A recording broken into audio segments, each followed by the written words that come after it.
Hello everyone, welcome to true IAS. अप्रैल 2023 के vision IAS की करंट अफेयर की मैगजीन से हम लोग स्टार्ट करते हैं इकोनॉमी के करंट अफेयर को डिस्कस करना। और सबसे पहला जो आर्टिकल है हमारे सामने वो है फॉरेन ट्रेड पॉलिसी 2023। ये बहुत इंपॉर्टेंट टॉपिक है हमारे 2024 तक के एग्ज़ाम के लिए। क्यों? आप इसका अगर कंटेक्स्ट अगर आप समझो तो देखो आपको समझ में आएगा कि कितना वजन है इस टॉपिक के अंदर। यूनियन मिनिस्ट्री ऑफ कॉमर्स और इंडस्ट्री ने नोटिफाई करा है हाल ही में फॉरेन ट्रेड पॉलिसी 2023 को। यानी कि इसकी इंपॉर्टेंस समझ रहे हो श्रेया, कि जो भी अब व्यापार चलेगा उसके लिए एक नई पॉलिसी भारत की सरकार लेकर आई है ना। मैं आपको कहता नहीं हूँ अक्सर जो आंकड़े हमें अपने पास हैंडी रखने चाहिए, कितना व्यापार हो रहा है, कितने बिलियन डॉलर का हो रहा है, पहले कैसा था। इस आर्टिकल में आपको सारा का सारा बेस जो है अपडेटेड फॉर्मेट के अंदर, भले ही नितिन सिंघानिया का 4th एडिशन आ गया लेकिन उसके बाद अप्रैल की मैगजीन तो अभी आई है, इसमें पूरा आपको प्रीलिम्स और मेंस का आप लोगों को चिट्ठा मिल जाएगा। ये एक आर्टिकल नहीं है, इसके ना पार्ट्स हैं। देखो 3.1, 3.2, 3.1.3 और यहाँ पर जाके, हाँ ठीक है, 3 पार्ट्स हैं इसके। तो यानी कि पूरी पॉलिसी कॉम्प्रिहेंसिव तरीके से इन्होंने डिस्कस करी हुई है। और Shreya, for our Indian foreign service ये काफ़ी इम्पोर्टेंट है, ठीक है, क्योंकि व्यापार तो बाहर से ही होता है। तो चलो हम पहले जानते हैं आराम से। सबसे पहले इसी के बारे में बात कर लेते हैं, about foreign trade policy 2023 notification. Foreign trade policy 2023 जो है वो नोटिफाई करी गई है सेंट्रल गवर्नमेंट के द्वारा, ठीक है।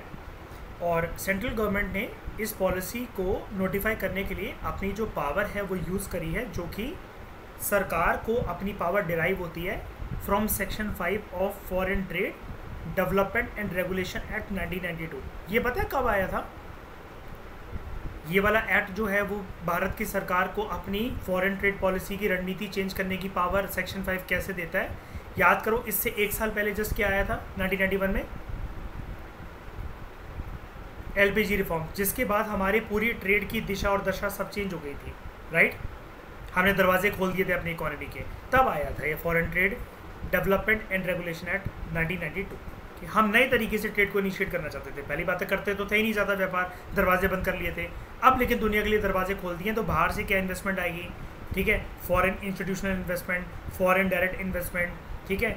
हम क्या क्या व्यापार करेंगे, हमें अपना जो क्रेडिट साइड है और डेबिट साइड है, जिसको इकोनॉमी में बोला जाता है, मैंने आपको बताया था, एक चैप्टर पढ़ाऊंगा मैं आपको, बीओपी, बैलेंस ऑफ पेमेंट, ये कैसे होगा, ठीक है। क्या ये पॉजिटिव होगा या फिर ये नेगेटिव होगा? अगर नेगेटिव है तो हमें इसको अपने फेवरेबल टिल्ट करते हुए अपने फेवर में कैसे लाना है इसके बैलेंस को, ये सारी चीज़ें इसके अंदर डिस्कस करी गई थी। लेकिन याद रखना, फिलहाल स्टिक करना, हम लोग फॉरेन ट्रेड पॉलिसी 2023 के बारे में पढ़ रहे हैं। प्रिंसिपल्स क्या हैं? It is based on the principle of continuity of time tested schemes. कुछ प्रिंसिपल्स हैं वो अपनाए गए हैं, such as responsiveness to the requirements of trade, trust and partnership with exporters. वही जिन पे मतलब हमारा व्यापार आज तक चलता हुआ है कि इंडिया जब भी व्यापार करता है किसी के पैसे नहीं खाता, लंबे समय तक पेमेंट नहीं रखता, सामने वाला जब हमारे साथ व्यापार कर ले उसका और मन करता है कि वो बार बार व्यापार करे, हमें अच्छा ट्रेड पार्टनर मानती हैं दूसरी कंट्रीज़। ये प्रिंसिपल्स हैं, मतलब ये जितना लिखा हुआ है ना फालतू की अंग्रेजी, आप सिर्फ 2 चीज़ें लिख सकते हो, ट्रस्ट एंड पार्टनरशिप। हम लोग बहुत अच्छे से निभाते हैं अपने एक्सपोर्टर्स के साथ, ठीक है। उसके बाद अभी तक जो चलती हुई आ रही थी हमारे देश में वो थी फॉरेन ट्रेड पॉलिसी 2015 से 20, ठीक है। तो फॉरेन ट्रेड पॉलिसी 2015 से 20 तक जो चली, इसके बारे में बात करते हैं। इसको एक्सटेंड कर दिया गया था क्योंकि कोविड-19 आ गया था, 20 में ये वाली पॉलिसी को नई दिशा मिलनी थी, लेकिन ठीक है। और उसके बाद जियो पॉलिटिकल सिनेरियो काफ़ी वॉलेटाइल था उस टाइम पर, ठीक है, टिल मार्च 2023 जियो पॉलिटिकल सिनेरियो काफ़ी वॉलेटाइल है। और सबसे ज़्यादा वॉलेटिलिटी किसकी वजह से आई है? सबसे ज़्यादा वॉलेटिलिटी दुनिया में नहीं, रशिया यूक्रेन वॉर। अभी ये वॉलेटिलिटी मार्च 2023 तक किसकी वजह से आई है? हाँ, रशिया यूक्रेन वॉर, ठीक है। और दोनों को अगर आप कंबाइन कर दो कि 20 से लेकर 23 तक किसकी वजह से आई है? कोविड-19 additional push, Russia Ukraine war, एक और एडिशनल पुश क्रूड ऑयल के प्राइसेस जो है वो फ्लक्चुएट हुए, ठीक है। इंडिया की जो परफॉर्मेंस है, India has reach record high export performance, और इंडिया का जो मर्केंटाइल्स एंड सर्विस एक्सपोर्ट्स है वो क्रॉस कर गया 760 बिलियन यूएस डॉलर को इन फाइनेंशियल ईयर 2022-23। ये प्लीज़ याद रखना है वाला पॉइंट, ठीक है। ये आपको करंट का पॉइंट भले ही लग रहा है, लेकिन ये आपका स्टैटिक का पॉइंट ही है। तो आपको अगर हमें कोई पूछे श्रेया कि रिसेंटली भारत का जो व्यापार है, एक्सपोर्ट है, कितने बिलियन डॉलर का है all over the world, 760 billion dollar, ठीक है। गुड्स एंड सर्विसेज जैसे हम लोग बोलते हैं, ये थोड़ा तो बस क्लासी बन के बोलता है, जैसे वो लकड़ी को क्या बोलते हैं, टिम्बर, है ना। कपड़े को क्या बोलते हैं, फाइबर ऐसे। उसके बाद क्या ज़रूरत है हमें इस पॉलिसी की, अभी चल तो रही थी, चलने देते, एक्सटेंड होने दो। देखो क्या है, दुनिया में ना हमारे जो रिश्ते हैं दूसरी कंट्रीज़ के साथ बदल रहे हैं, दुनिया की सच्चाइयाँ बदल रही हैं, व्यापार जो है वो बदल रहा है। मैं आपको इसके पीछे आइडियोलॉजी समझाऊं? पता है ठाकुर इन बात क्या है, ये नई पॉलिसी क्यों आ रही है, मतलब एक बार जब आ चुकी थी, सेम सरकार है, फिर से वो लेकर क्यों आ रही है? कैसे भी करके श्रेया, कैसे भी करके हमें चाइना को आगे नहीं निकलने देना है। जैसे कि एशिया पैसिफिक वाले आर्टिकल के अंदर भी देखा था हमने, एशिया पैसिफिक कह रहा है, एक्सट्रीमली सॉरी, जो लैटिन अमेरिकन कंट्रीज थे, जो देखा था ना हमने, चाइना, हम याद है लास्ट लाइन कैसे दिल तोड़ कर गई थी हमारा, कि हम लोग ये सोच कर बैठे, अरे वाह भारत तो ना रिश्ते मजबूत कर रहा है, वो भाई साहब 10 गुना व्यापार और 10 गुना जनता बिठाकर बैठा चाइना ऑलरेडी वहाँ पर, है ना। हाँ वो भी देखा था बाहर, तो आप समझ रहे हो पूरी मैगजीन ये इस बार हमें कैसे देखने को मिली अगर हम थोड़ी सी नींव पकड़ ले। और पता है क्या है, हाँ पूरा बस हमारा ना एक कंपटीशन चल रहा है, साइलेंट कंपटीशन, और चाइना की कौन सी पॉलिसी को हमें हराना है, स्ट्रिंग ऑफ पर्ल्स पॉलिसी। वो तो चलो एशिया तक ही सीमित है, लेकिन चाइना फिर बहुत ज़्यादा कस्मे वादे निभा कर आ जाता है। कुछ पार्टनर्स को तो समझ में भी आ गया, श्रीलंका को जैसे हम्बनतोता पोर्ट के टाइम पे थप्पड़ खाया, 99 साल की लीज पहुंच गई उसके पास, 99 साल की, जस्ट इमेजिन, हो गया एक तरीके से, है ना, अखंड। नीड फॉर द पॉलिसी, बस अब आगे बढ़ते हैं। A clearly demarcated foreign trade policy जो होगी, it is required for promoting export. अब एक्सपोर्ट को अगर प्रमोट करना है, एक एक शब्दों के ऊपर ध्यान दो। देखो मैंने चाइना फैक्टर आपको बता दी ना, अब आप बिल्कुल रिलैक्स होकर बैठ जाओ, आपको पूरी, देखो आप ना अभी तक ऐसा तो हो कि आप देखो चेन बहुत जल्दी पकड़ लेते हो, जो मैं आपकी एनालिसिस वहाँ पर डेवलप करना चाह रहा था, अब आप लोगों में से सब में आ गई है। अब यहाँ पर अगर मैं एक वर्ड मेंशन करूँ जो कि है कोलैबोरेशन। कोलैबोरेशन मतलब क्या, भाई साहब चाइना अगर आपके साथ व्यापार करेगा तो इतना महंगा चार्ज करेगा, आप हमसे ले लो ना, हम आपको 2 रुपये डिस्काउंट दे देंगे, समझ गए। दूसरी कंट्री एक्सपोर्ट करने के लिए अब लेवरेज मांगेगी हमसे, क्यों सर जी आप इतने में दे रहे हो तो दे रहे हो, वरना हम चाइना से कर ले रहे हैं, बताओ। हमें अपने एक्सपोर्ट में कोलैबोरेशन की ज़रूरत है। उसके बाद एस ऑफ डूइंग बिजनेस, फालतू का झंझटबाजी मत करो, कस्टम ड्यूटी लगाना, ये लगाना वो लगाना, पहले से क्लियर करो और जल्दी माल का आना और माल का जाना हो सके। उसके बाद हमें ये भी देखना पड़ेगा कि आने वाले वक्त के अंदर, याद रखना टॉपिक हम लोग पढ़ रहे हैं नीड फॉर द पॉलिसी, और ये नई पॉलिसी मतलब इसकी नीड क्या होगी आने वाले वक्त के अंदर, हमें आइडेंटिफाई करने potential areas of trade relations. हम अपने व्यापार कहाँ बनाएं, खाने पीने के आइटम में बना चुके हैं, सर्विस में बना चुके हैं, गुड्स में बना चुके हैं, क्या करना है अब बड़ी कंट्रीज़ के साथ? क्या हम स्पेस वेपन्स की डेवलपमेंट के लिए काम करें? हमने एक आर्टिकल भी पढ़ा था कि इंडिया ईरान और उसके जो रिलेशंस हैं, जो हमारा ग्रुप जो चल रहा था, हमने पढ़ा था कि अब हम लोग जो भी कुछ डेवलप करेंगे एक दूसरे के साथ शेयर करेंगे, छुपाएंगे नहीं एक दूसरे से, है ना। And beneficial integration into the global economy, Bharat जो है वो बीच में जाकर खड़ा हो जाए। आप इस डायग्राम को मान लो, इधर आओ, ये देखो, भारत बीच में जाकर खड़ा हो जाए और दुनिया की सारी चेन से इंटीग्रेट हो जाए, सप्लाई चेन से, ट्रेड चेन से, समझ गए कि मतलब हर कोई इंडिया के साथ व्यापार करना ही चाहे, चाहे कैसे भी करना चाहे। और ये भारत की रणनीति ऐसी है कि भैया पैसा चाहे 2 रुपये आ रहा हो देश के अंदर कहीं से भी, लेकिन वो आना चाहिए, सबसे आना चाहिए। This policy lays down clear roles for different stakeholders और ये इंडिया का एक विजन दिखाता है आने वाले टाइम के अंदर कि भारत अपने ओवरसीज व्यापार को, फॉरेन ट्रेड को किस प्रकार से इम्प्लीमेंट करेगा अपने फ़ायदे के लिए और दूसरे स्टेक होल्डर्स के फ़ायदे के लिए। खैर वो वाली बात तो हो जाएगी, लेकिन ये देख लेते हैं कि अभी तक भारत का व्यापार की स्थिति क्या रही है। इस पॉलिसी ये तो अभी इम्प्लीमेंट हो गई है, मतलब हो जाएगी, अभी तक क्या स्थिति चल रही है। सबसे पहले बात करते हैं भारत के export. Please remember these trends, please, ठीक है। फाइनेंशियल ईयर 2016 की बात करें, ये ट्रेंड वैसे आपको इकोनॉमिक सर्वे में भी मिल जाएंगे, लेकिन अगर आप यहाँ से अभी पढ़ लोगे तो आपकी इकोनॉमिक सर्वे की मेहनत बच जाएगी, फिर वहाँ पर कुछ अपडेटेड आएगा तो आप ऐड ऑन कर सकते हो।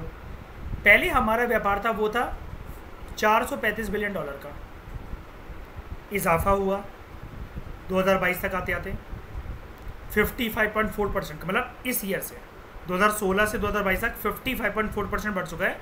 676 बिलियन पहुंच गया था।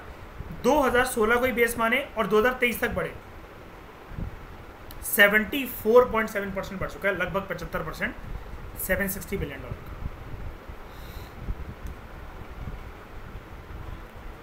देखा था ना हमने यहाँ पर $760 बिलियन। अच्छा, ये डबल डॉट पता क्यों दे रखी होती है? एग्जैक्ट डॉट टू डॉट इतना नहीं होता ना, मतलब अप्रॉक्सीमेटली जिसको कहते हैं, ठीक है। उसके बाद इंडिया ट्रेड बैलेंस, इसी को कहते हैं बैलेंस ऑफ पेमेंट। अगर मर्केंटाइज की टर्म्स में हम लोग देखें, मर्केंटाइज की टर्म्स में अगर हम लोग देखें गुड्स, हमारा ट्रेड डेफिसिट कितना रहा है? ट्रेड डेफिसिट का मतलब क्या होता है?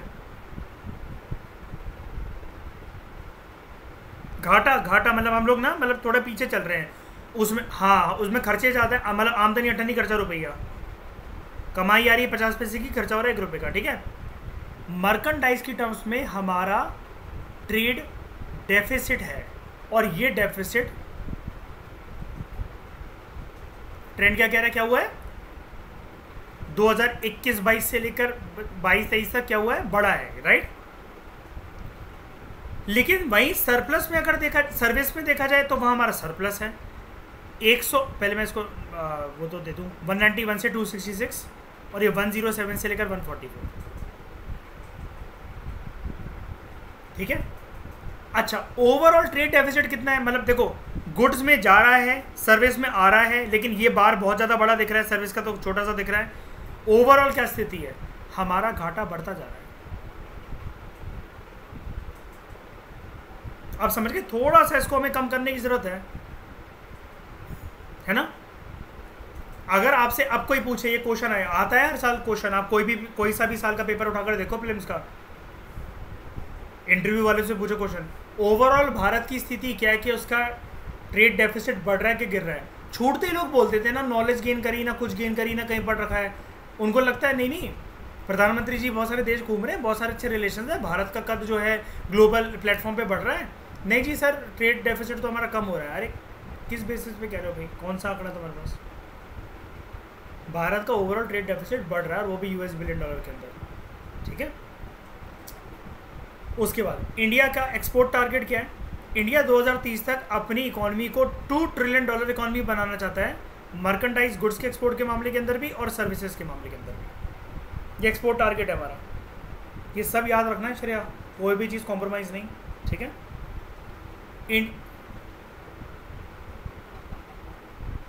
122 कर दिया। नहीं, उठाया कुछ नहीं है ये। नहीं, वो बेसिकली क्या है यार, अभी क्या है, हम लोग ना घाटा ना, ये देखो कैसे उठाना पड़ता है। मैं अभी आपको बोल रहा हूँ ना यार, बड़ी सारी दुकानें खुल रखी हैं किसी के एरिया में, ठीक है। मान लो गुरुग्राम में क्या है कि बड़ी सारी मोमोज कॉर्नर है, लोग खाने जाते हैं शाम को वहाँ पर ऑफिस के बाद। हम दोनों ने मिलकर पार्टनरशिप से एक ना ऐसी रेस्टोरेंट खोला। हम लोग जो रेट पूरे एरिया में कोई चार्ज नहीं कर रहा है, हम लोग वो चार्ज कर रहे हैं। 1 साल तक आप और मैं मिलकर घाटा उठाएंगे, ताकि कस्टमर सारे अट्रैक्ट हो जाए हमारे पास। जब वो सारे कस्टमर थोड़े करके, जैसे मतलब कहते हैं ना कि चुल्लू भर पानी सब में डालते चलो, तो वो एक बहुत बड़ी सी टंकी बन जाएगी। अभी इंडिया क्या है, इसी लाइन को तो देख लो, तभी तो मैंने बताया था इंडिया एक्सपोर्ट के मामले में कोलैबोरेट करना चाह रहा है। हमारे ना पार्टनर्स चिंते चले जा रहे हैं, तो अभी हमें नेगोशिएट करने के लिए थोड़ा सा घाटे पे बेचना पड़ता है सब कुछ। एक बार बस ये क्लाइंट का बेस अच्छा बन जाएगा ना हमारा, फिर कोई दिक्कत ही नहीं है। ठीक है। और एक इसके पीछे ये तो चलो, ये एक बात बताऊँ मैं, ये कन्विंसिंग लाइंस नहीं है तो समझने के लिए अच्छी है। हमें आपको भी पता है प्रीलिम्स के अंदर, मेंस के अंदर, इंटरव्यू रूम में वही बोलना पड़ता है जो थ्योरेटिकली करेक्ट हो। थ्योरेटिकली करेक्ट बात करूँ, इकोनॉमी के आप लोगों ने जितने भी अभी तक मेरे साथ लेक्चर देखे हैं नितिन सिंघानिया और उसके, मैं आपको क्या बोलता हूँ, मैं 3 सेक्टर के नाम ले रहा हूँ आपके सामने, प्राइमरी सेक्टर, सेकेंडरी सेक्टर और टर्शरी सेक्टर। किसको बूस्ट करने की जरूरत है? इंडिया नहीं करता अभी तक बूस्ट, नहीं। अरे एग्रीकल्चर तो है ही, सबसे ज़्यादा लोग एम्प्लॉयमेंट शेयर है उसके अंदर। तो सेकेंडरी सेक्टर मैन्युफैक्चरिंग, भाई मैन्युफैक्चरिंग होगी तो, हाँ मैन्युफैक्चरिंग अगर होगी तो इंपोर्ट नहीं करवाना पड़ेगा यार, बच जाएगा ये।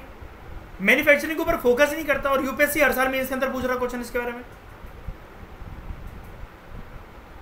देख रहे हो कितनी कितनी आयरॉनिकल सिचुएशन है मयूर। कर सरकार नहीं रही एक्सपोर्ट को बूस्ट, तंग हमें करा जा रहा है। मैन्युफैक्चरिंग तुम ना लेकर आओ है श्रेया, एक एक नंबर के यूपीएससी से हम बैठ जाए, क्योंकि वो क्वेश्चन बहुत डाइसी होते हैं। मतलब डोंट वरी, हम जीएस पेपर 3 वगैरह का बहुत अच्छे से प्रिपेयर करेंगे। अभी तक आप लोगों ने जितनी इकोनॉमिक्स की नॉलेज गेन करी ना, पूरी नितिन सिंघानिया, सीवी सचदेवा, एनसीईआरटी आप कर लो, आप उसके बाद भी सिर्फ 2 लाइन ही लिख पाओगे मेंस के अंदर इकोनॉमिक्स में, क्योंकि मेंस जो इकोनॉमी के मेंस वाले जो टॉपिक है ना वो सारे अलग हैं। मैं आपको फर्स्ट डे से बोल रहा हूँ, पूरी नितिन सिंघानिया करने के बाद आपकी इकोनॉमी जो यूपीएससी के लेवल से प्रिपेयर होगी, मेंस के प्रिपेयर लेवल से सिर्फ 5% प्रिपेयर होती है, सिर्फ 5%। पूरी नितिन सिंघानिया और सीवी सचदेवा को करने के बाद सिर्फ 5%, 95% नया कंटेंट है जो कि मेंस के टॉपिक होते हैं। ज़्यादा बड़े नहीं है वो, लेकिन वो छोटा छोटा टॉपिक जो है वो हर साल आते हैं, वो इस नॉर्मल बुक्स में नहीं कि बनता है सर। उसके बाद इंडिया टॉप एक्सपोर्ट कमोडिटीज़, यार ये याद रखना है, कसम से बता रहा हूँ। ये वाला प्रिंसो चला गया, उसके अंदर तो उन्होंने पूछा नहीं। 2024 का हमारा क्वेश्चन है पक्का, हमारे सामने है बक्सा क्वेश्चन है, इसको तो किस्सियाँ देना शुरू कर दो। पेट्रोलियम सबसे ज़्यादा, ठीक है, नहीं मतलब ऐसा नहीं कह रहा हूँ कि सबसे ज़्यादा पेट्रोलियम ही, मतलब कह रहा हूँ सबसे ज़्यादा 5 इंपॉर्टेंट आइटम्स है, ठीक है। इलेक्ट्रॉनिक गुड्स, चावल, chemical and drug and pharmaceutical. एक क्लैरिटी लाना चाहता हूँ आपके दिमाग में, एक हिट अभी लगी होगी आपको, सर भारत के बाद खुद के बाद पेट्रोलियम रिजर्व है तो दूसरों को एक्सपोर्ट कर रहा है। ये पेट्रोलियम एंड, पूरा इसको लिख लो, एंड रिलेटेड गुड्स। जैसे पेट्रोल, एक बात बताता हूँ, पेट्रोलियम से क्या क्या बन जाता है?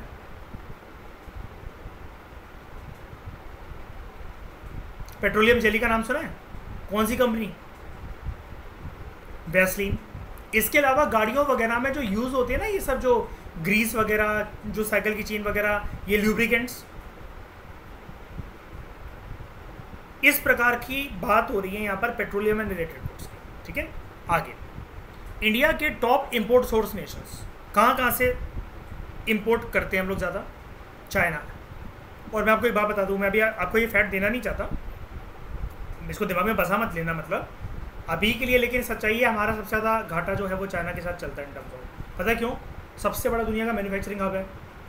यही तो बात है ना, तुम सारे टिकटॉक को बैन कर सकते हो, मजाल है तो उससे ट्रेड रिलेशन खत्म करके दिखाओ। और मयूर, आपने तो अवध ओझा सर की इस टॉपिक के बारे में बहुत सारी वीडियोस देखी होंगी कि चाइना को सिर्फ तुम सॉफ्ट पावर में हरा सकते हो, मतलब कि ये बैन कर दिया, वो बैन कर दिया, तुम्हारी सीरीज़ नहीं आएंगी, तुम्हारी गेम नहीं आएंगी, यहाँ पर वो नहीं आएंगे। आज भी श्रेया, जितने भी हमारे देश में शनि बाजार, मंगल बाजार, बुध बाजार लगते हैं ना, सारा चाइना का माल फ्लैट मिलेगा आपको वहाँ पर। इनफैक्ट आपके और मेरे हाथ में जो फ़ोन है, घुमा फिरा के इसी की देन है।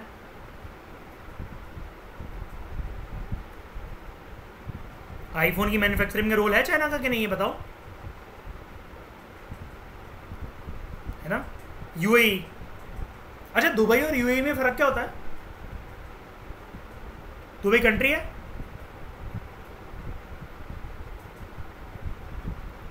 इसी का पार्ट है यूएई, ठीक है, दुबई कंट्री नहीं है। उसके बाद यूएसए और रशिया। इंडिया के टॉप एक्सपोर्ट डेस्टिनेशंस कौन से हैं? यूएसए, यूएई और चाइना तो कॉमन है, ठीक है। चेंज क्या होगा सिर्फ आपका, वहाँ पर रशिया और यहाँ नीदरलैंड्स। समझ में आया? उसके बाद 4 पिलर हमने अपना रखे हैं इस बारी हमारी नई फॉरेन ट्रेड पॉलिसी को बूस्ट करने के लिए। हम लोग ना इंसेंटिव्स देंगे जो लोग हमसे व्यापार करने के लिए रेडी होंगे, आने वाली कंट्रीज़, या मतलब नई कंट्री की बात नहीं कर रहा हूँ, आने वाले टाइम के अंदर जो कंट्रीज़ होंगी व्यापार को अगर वो बूस्ट कर रही है, हम उनको कहेंगे हम आपके लिए टैक्स कम कर देंगे, आप एक बारी वॉल्यूम बढ़ा लो। उसके बाद ट्रेड को हम लोग फैसिलिटेट करेंगे, कैसे? जल्दी ट्रांजैक्शंस हो सके गुड्स एंड सर्विसेज की, पेमेंट की, टेक्नोलॉजी के माध्यम से। ऑटोमेशन पता है क्या होता है? जैसे ऑटोमेशन का एक एग्जांपल बताता हूँ बहुत छोटा सा। आपने स्विगी, जोमेटो या अमेजन से कुछ भी ऑर्डर करा, आप कैश ऑन डिलीवरी की जगह पहले घर से यूपीआई मतलब वो करवा रहे हो, ऑटोमेटिकली जैसे ही पैसे कटे आपका ऑर्डर प्लेस हो गया, राइट? इसको कहते हैं ऑटोमेशन। ऑटोमेशन बहुत सारी जगह यूज होता है, बहुत सारी जगह। जैसे आप मॉल्स में जाओ, आजकल गाड़ी, बाइक, स्कूटी पार्क करो, उससे पहले एक बैरियर लगा रहता है। अब बंदे नहीं बैठाते, अब वो लोग बंदे नहीं बैठाते अब, लेकिन वो पर्ची जो होती है, आप बस वो क्लिक करो, ग्रीन कलर की लाइट जलती है, रेड कलर की लाइट जलती है, आप वो पर्ची को खींचो और वो बाहर ऑटोमेटिकली उठ जाता है। एक और बताओ ऑटोमेशन, गाड़ी के आगे फास्टैग लगा लो। हाईवेज वगैरह पे जाते हैं, आपने सुना होगा गाड़ी के अंदर अभी यूपीआई स्कैन टाइप है, फास्टैग लगा लो, स्टिकर उसका, उसके अंदर पेमेंट रिचार्ज कर दो अपने पेटीएम, फोन पे वगैरह से। बस अब आपको टोल वोल पे वो बंद होगा, भैया ये पैसे ले लो, खुले नहीं है, ये नहीं है, चवन्नी नहीं है, अठन्नी नहीं है, वो सब झंझट खत्म। फास्टैग जैसे मैंने अपनी नेक्सन के आगे लगा रखा है, चार्ज करता हूँ उसको घर से निकलने से पहले, जब ग्वालियर जाता हूँ, उधर पेमेंट डाली उसके अंदर, वो चार्ज हो गया, ऑटोमेटिकली वो कैमरा स्कैनर जो पेमेंट काट लेता है और ऑटोमेटिकली दरवाजे खुल जाते हैं। मुझे जो बंदा काउंटर पे बैठा हुआ उससे कुछ लेना देना नहीं होता। फास्टैग, ठीक है, समझ गए? उसके बाद एक्सपोर्ट प्रमोशन थ्रू कोलैबोरेशन, किसके साथ? एक्सपोर्टर्स के साथ। अब लेकिन एक बार क्या कहते हैं, एक बार को ये जो एक्सपोर्टर्स है ना, अब हम इनको फेमस करेंगे। कैसे? स्टेट और डिस्ट्रिक्ट लेवल के प्रोडक्ट को भी अब इंटरनेशनल बिक्री उनकी करवाएंगे। अब हम ना, मतलब ये वाला जब आर्टिकल मैंने डिटेल में पढ़ा, अभी तक इंडिया करता आ रहा है, लेकिन अब इसको थोड़ा सा ना और रिगरस तरीके से बूस्ट करेगा। पापड़ बेचो दूसरे देशों में, अचार बेचो, दरिया बेचो, चटाइयाँ बेचो, ट्राइबल लोगों के प्रोडक्ट बेचो, शहद बेचो। और ये काम कैसे बेटर हो सकता है सबसे ज़्यादा? जल्दी बताओ। इसके लिए एक पॉइंट दूँ मैं आपको एडिशनल, कितना प्यारा पॉइंट दूंगा, देखना। ज़्यादा से ज़्यादा प्रोडक्ट को भारत की सरकार को कोशिश करनी चाहिए कि उनको जीआई टैग मिले, ताकि इंटरनेशनल जो लोग उनको कंज्यूम करें तो उनको लग जाए नहीं है भारत की सरकार ने जीआई टैग दे रखा है इसको, ये छोटा मोटा प्रोडक्ट नहीं है, ये अगर हल्दी, पापड़, अचार, नमक, मिर्च कुछ भी है, जीआई टैग वाला है, ऑथेंटिकेटेड है। तो इससे क्या होगा? डिस्ट्रिक्ट वाले लोगों को बूस्ट मिलेगी, इंटरनेशनल रिकॉग्निशन मिलेगी। अच्छा, ये वाली चीज़ ना अभी तो हम आईआर के कंटेक्स्ट में पढ़ रहे हैं। अभी रिसेंटली ना अमेजन का एक ऐड आता था 1-2 सालों से, कोविड के टाइम पर, उससे पहले, कि अब ना छोटे से छोटा बायर, अगर आपकी गली वगैरह में भी दुकान है ना, अमेजन पे अकाउंट खोलकर वो कर सकते हो, उस पर अकाउंट वगैरह बनाकर कि आपके यहाँ से ऑर्डर हो जाए वो सारा सामान। और चलो ये और छोटी बात करूँ, मतलब इसके लिए मतलब बहुत ज़्यादा रिकॉग्निशन तो नहीं, लेकिन आपके एरिया में आपका बिजनेस चलने लगेगा। आप घर पे लड़की हो, सिंगल मदर हो, या कैसे भी हो, खाना बना रहे हो, कुछ भी बेच रहे हो, इडली सांभर बहुत अच्छा बना लेते हो, पिज़्ज़ा बहुत अच्छा बना लेते हो, स्विगी जोमेटो वालों के साथ लिंक कर लो अपने आप को, गूगल मैप्स पे अपनी वो इन्फॉर्मेशन और गूगल उस पर एक अकाउंट बनवा लो, और वहाँ से आपके ऑर्डर लेने आते रहेंगे, और वो आप फेमस हो जाओगे ऐसे करके आसपास के। फिर पता लग जाएगा उनको कि अच्छा इस जगह की बिरयानी बहुत फेमस है, इस जगह के जूस बहुत अच्छे मिलते हैं, लोग क्या कहते हैं जो रबड़ी फलूदा है, कुछ भी है, मतलब ये बहुत अच्छा बेचते हैं, और घर पे ये होम डिलीवरी भी करवाते हैं। और होम डिलीवरी आपको खुद से करने की, बंदे रखने की जरूरत भी नहीं है, स्विगी जोमेटो वालों के साथ कोलैबोरेट कर लो। लेकिन अब ये इंटरनेशनल लेवल पे करा जाएगा, बिल्कुल ऐसी जो गली मोहल्ले वाले जो लोग होंगे जो कुछ ना कुछ बना रहे हैं, अब उनको भी छोटा छोटा व्यापार। मैंने क्या कहा, अब भारत की रणनीति है 2 रुपये भी आए कहीं से, आने चाहिए, लक्ष्मी की कदर करो। एक्सपोर्ट से क्या आता है हमारे पास, बताओ? एक्सपोर्ट से लक्ष्मी तो आती है, राइट? इंपोर्ट एक डिजास्टर सीधा है, लेकिन ऐसा कहना नहीं चाहिए। इकोनॉमिक्स में इंपोर्ट भी फायदेमंद होता है। हमने थोड़ा सा तो पढ़ रखा है इसको इन्फ्लेशन वगैरह वाले चैप्टर के अंदर, लेकिन और आगे पढ़ाऊंगा मैं। आपको पता है इंपोर्ट भी बहुत ज़रूरी होता है। ऐसा नहीं, मतलब वो तो आपने दिमाग लगा लिया होगा कि सर गुड्स हो सारे इंडिया प्रोड्यूस नहीं कर सकते, नहीं। इंपोर्ट में डेफिसिट रखने का भी फ़ायदा होता है, बताऊंगा मैं अभी, बैलेंस ऑफ पेमेंट आने दो, अभी समझ में नहीं आएगा, लिंक नहीं आएगा उसका, समझ में आपको बताऊंगा मैं आपको। और यही यूपीएससी ने एक बार ट्रैप करके पूछ लिया था 2016-17 के प्लेस में, उसने इंपोर्ट की बुराइयाँ कर दी थी एक स्टेटमेंट के अंदर, लोगों ने सोचा सही तो कह रहा है ये, और गलत थी वो स्टेटमेंट। इकोनॉमिक्स के क्वेश्चन, पॉलिटी के क्वेश्चन, एनवायरमेंट के क्वेश्चन में कंसेप्चुअल क्लैरिटी चाहिए। एनवायरमेंट में प्लस आपको फैक्ट्स बहुत ज़्यादा रटे होने चाहिए, wild life sanctuary, national park, zoological park, ये सब। इमर्जिंग एरियाज़ के ऊपर फोकस जो करा जाएगा, कौन कौन से, ई कॉमर्स एक्सपोर्ट, अब इलेक्ट्रॉनिक माध्यम से करो, ठीक है।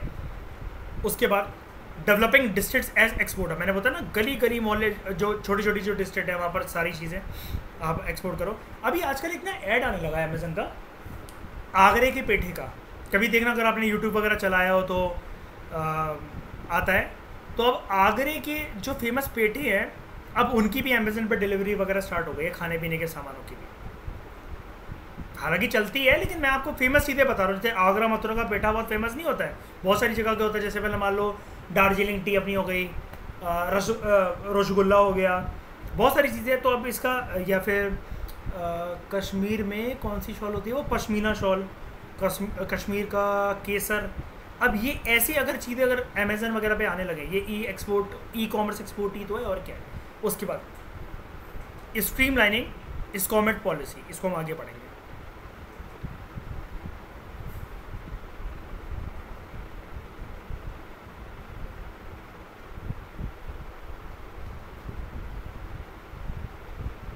ये है SCOMET, special chemical, organisms, materials, equipments and technologies. देख रहे हो इस बार किस मतलब एक्सपोर्ट पॉलिसी में क्या इंक्लूड करने की बात चल रही है, लेकिन क्या है ये कैसे नहीं है मैं आपको बताऊंगा। अच्छा, ऑर्गेनिज्म को ना कुछ बहुत बड़ा मत समझ लेना कि अभी तो हम एनवायरनमेंट में सर पढ़ रहे थे, कछुए की तिरस्करी बेकार चीज़ है, अब भारत की सरकार इसको खुद प्रमोट करेगी या फिर पेंगोलिन के स्केल्स वगैरह बेचना स्टार्ट करेगी। नहीं, ऐसा नहीं है, बैक्टीरिया भी तो हो सकता है। याकुट की बॉटल ऑर्गेनिज्म नहीं है क्या उसके अंदर, बताना ज़रा। हमारे दही और प्याज के अंदर ऑर्गेनिजम्स नहीं होते हैं। अगर आप माइक्रोस्कोप से अगर कभी प्याज की फ़ोटो ले लो ना, अगर मतलब देख लो अगर उसको बायोलॉजी लैब में, और दही की आप कभी ज़िंदगी में खाओगे नहीं उसे, इतनी घिन हो जाएगी आपको उससे। इतने कीड़े घूम रहे होते हैं लाखों करोड़ों की संख्या में, छोटे छोटे जो आपको वहाँ से दिखते हैं। खैर ठीक है, अभी लेकिन हम इस आर्टिकल को यहीं पर रोकते हैं, और अलग अलग इसके 3 पार्ट और हैं, हम उसके बारे में बात करेंगे। तो इस डिस्कशन में फ़िलहाल इतना ही।